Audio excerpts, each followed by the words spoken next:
Hello and welcome. My name is Angela Thompson and I appreciate you joining me. Today I'd like to share a project with you on behalf of tinypandora.com. Let's begin.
Wrap your black strip with the long, thin white strip.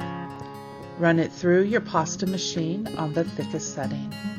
Trim it to 4 inches in length and stack it with your gold clay. Run that through the pasta machine on your thickest setting.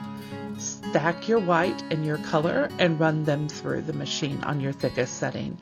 Then combine these two strips, stack them light, dark, run it through your pasta machine on your thickest setting. Press to adhere to your cutting surface and using your cutting tool, cut out 2 to 3 strips lengthwise.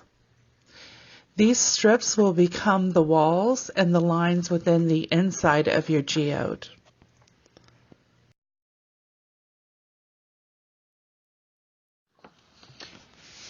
Take your 4-inch square and firmly press to your tile. Lightly trace out your desired liquid geode coaster shape and then cut out with your X-Acto knife.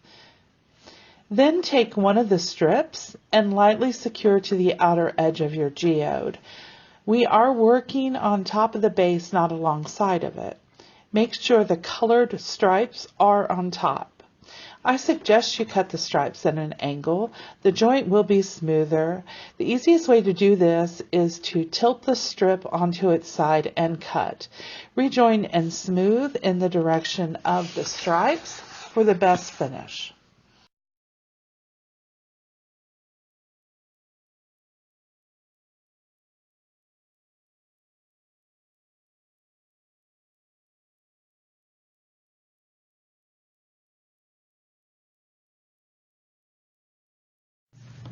Continue adding your strips to your base geode, working from the outside in to form your inner rings and walls. Cut all strips as we've talked about above, smoothing each joint as you go. You'll want 2 or 3 inner rings and then a small ovalish shape in the center for your core. You can leave space between your rings as shown or put them closer together. It's entirely up to you. I wanted smooth, empty channels to work with, so I chose to leave space all the way around.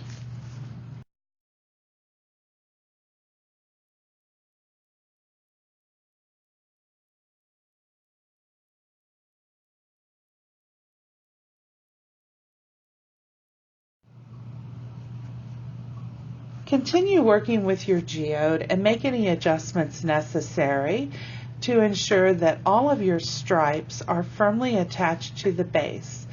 Use minimal pressure so as not to distort, but enough pressure to ensure a good connection. Once you're done with your geode base, set it aside for a moment.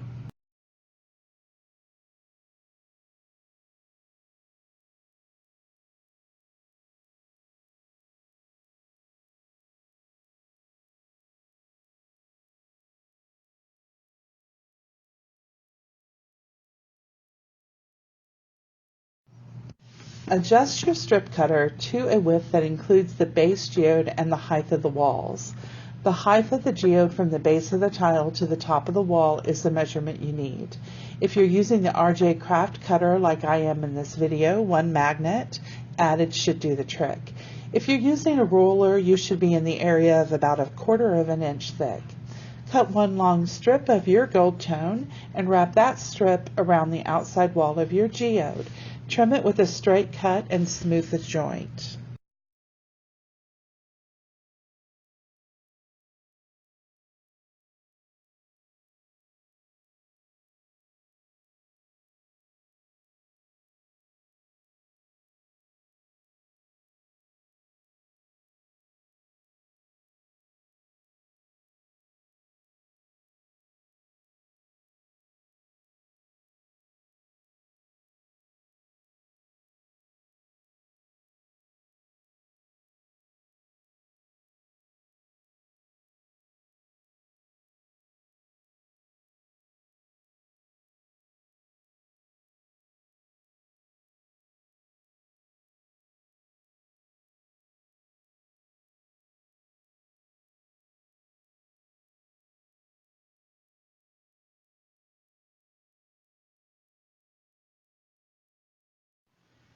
After your geode has completely cooled, make 2 or 3 colors of liquid clay to use. You can either use Geode's colored liquid clays or make your own using alcohol ink and Sculpey liquid clear. Add about 9 drops to 2 to 3 millimeters of liquid clay. Stir until well combined. The next thing you'll want to make is what I call a sparkle mix, and it's going to add a little bit of zing to your geode. Again, start with 2 to 3 millimeters of Sculpey liquid clear in a cup, and then add your inclusions and combine thoroughly. To get my mix, I used ultra-fine white glitter and white mylar shavings from my Tiny's Treasures kit, and I also added some Christy Friesen's reflections in.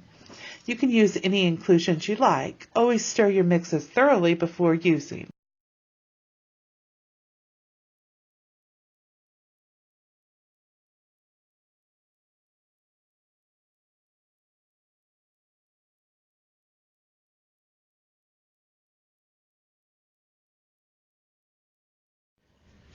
Start with your first color and add a thin layer to the outside ring of your geode.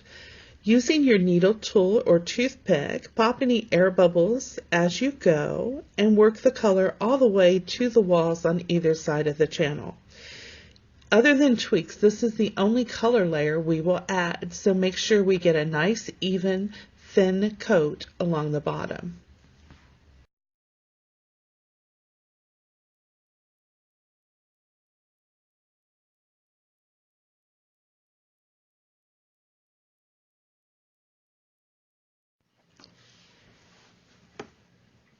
Continue by adding your second color to the next ring. Again, work it fully to the edges and pop any air bubbles as you go. You should be using enough clay to completely cover the base only. All of the liquid clay will be applied in thin layers to achieve the look of depth. Turn your geode and look at it from all angles to ensure you haven't left any of the base visible. Now we're going to add some inclusions. You can use glitter, beads, rocks, mylar shavings. Any kind of reflective material works really nice. You've got a lot of different options if you do have the Tiny Treasures kit, and you can work with just about any color you can imagine. Think about the effect you'd like to achieve. We're going for depth, and this layer is the deepest layer, so it's the furthest away from our eye. I like to put reflective items in this layer. The glitter, the mylar shavings, they all look nice when there's added inclusions on top of them. And you'll see that as we go along, how things work backwards. So I'm adding some different blue glitters. I think there's two different blue glitters, and then the mylar shavings that I'm going to put on this level.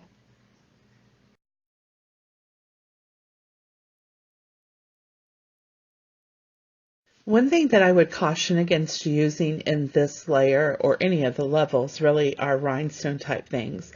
Those are usually reflective dependent upon the cut along the top, and that cut gets filled in when there's something liquid on top of it, so it doesn't have the reflective power.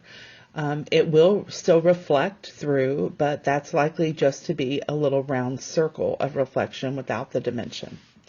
So we're going to keep adding things into this until we're comfortable. And then the next thing that I wanted to do was allow some of the pearl and white on the bottom to shine through. So I lightly rimmed my last ring here, closest side to the core, with a line of the Sculpey Liquid Clear.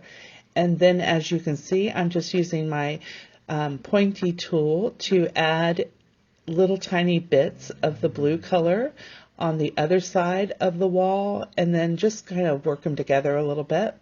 Whatever you want to do is fine. This is just how I wanted to bring some interest back toward the core.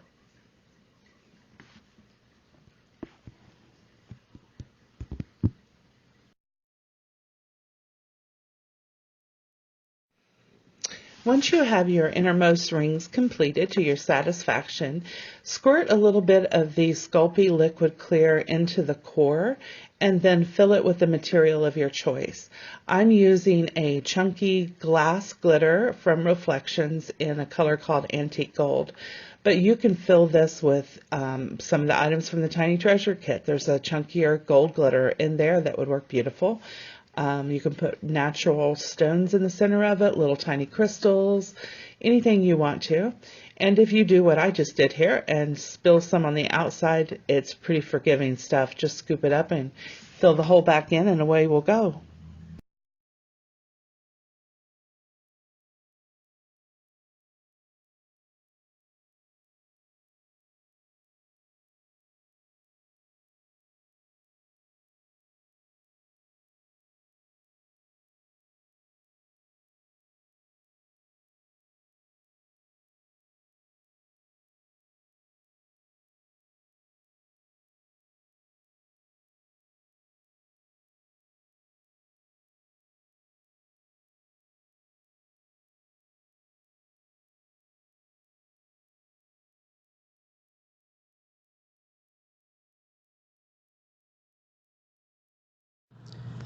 This is what my geode looked like after my first baking. Here's a good tip. Take a photograph of your geode now before you start your next layer. It's a good reference tool. So we're going to add a complete layer of Sculpey Liquid Clear to the innermost rings, all of your rings of your geode. And it's a thin film. We just want to put some down so the inclusions that we're adding will stay in the right area. So stir your inclusion, your sparkle mix up. This is our first time for using it, so mix it really well. And then do what I'm doing here, or however you want to apply some. But this is going to be our additive for this layer, is quite a few swishes, swirls, or additions of the sparkle mix. And then if we want to add any more glitter or inclusions, we can do that as well. It's good to layer things. So I'm starting here with some more of the glitter that is a repetition from the layer below. The layer below will look darker each time that we go down a level. So it gives it more depth when you add layers on top of layers. So using your picture as a reference tool, decide where you want to put some additional inclusions. And if you decide not to, that's fine too. I decided to add some black micro beads that were also in the Tiny Treasures kit to the ring right next to my core. I want to start building up a lot of interest there.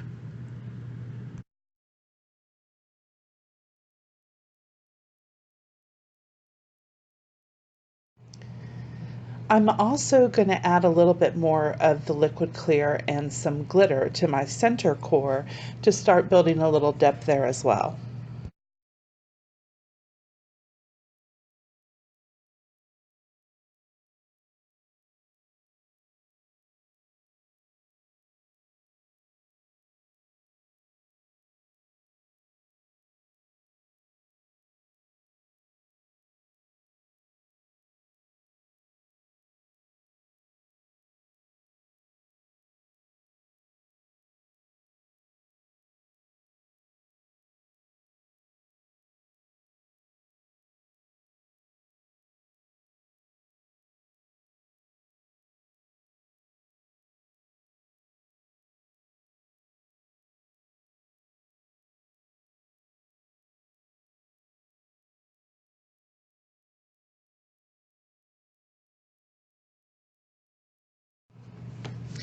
This is how my geode looked after the second baking. Notice how the two layers have stacked, and you can see the inclusions that are on the bottom layer through the layer we just applied. Take another photo of your geode for reference. Again, we're going to fill the geode with liquid Sculpey Clear. And then we're going to add any additional inclusions that we need to add. If your geode is already at the top of your walls, just skip this step.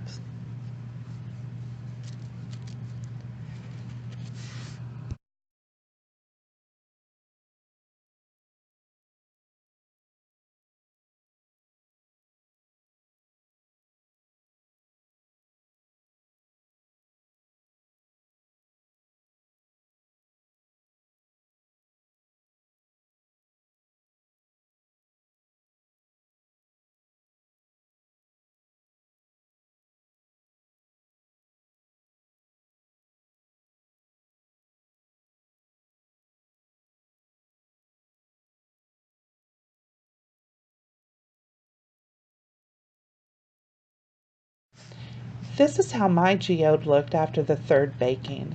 I'm going to give it a close look and decide what I want to do. I know that I want to work with that ring around the core and bring out some more interest in that. So I'm going to take these 4 vials of miscellaneous items that came in my tiny treasure kit, dump them out and see what I've got here. There's a lot to work with. So I really like some of these little almost elongated ovals that are blue. I'm going to put some of these up on there and some crystals, put down a little bit of liquid clay and work on top of that until I like the way it looks.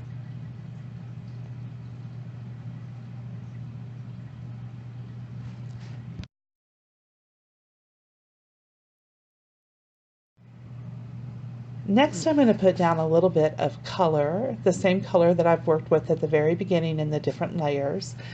And I'm going to add a little bit more of the glitter just to pop certain things forward a little bit more and continue working on the illusion of depth.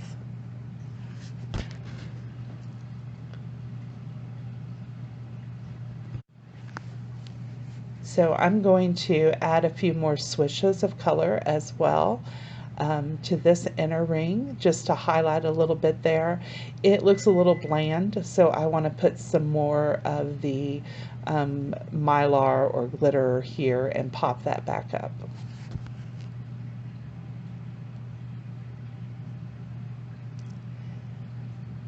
And I'm doing the same thing along the top, just another little tiny bit of color to accentuate and some more glitter to put those pops in.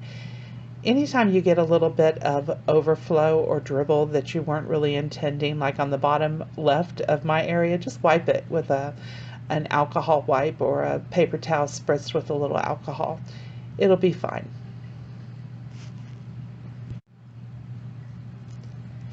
Now I'm going to add in the sparkle mixture. I just want to give it a little more pop. So I've set my last layer here with the corrections in it, and I've allowed my geode to completely cool. Now I'm going to apply a heavy layer of the Sculpey Liquid Clear. I want to start leveling it out and working toward a smooth, even finish. You've taken your levels up to the walls level, so now we're just going to bring it up a little further than that. Use a soft brush, work it all the way to the edge. Try not to allow the clay to bleed over the edge. There's a natural little lip there because of your foil, so that'll help hold it on.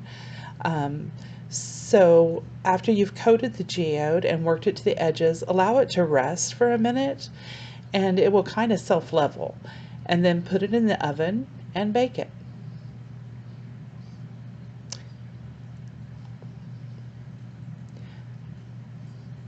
Going to leave it in there for about 30 minutes tinted at 325. Allow it to cool. You're looking for a level and smooth finish. It took 3 coats of the liquid clear to bring mine up to a level that was smooth and even.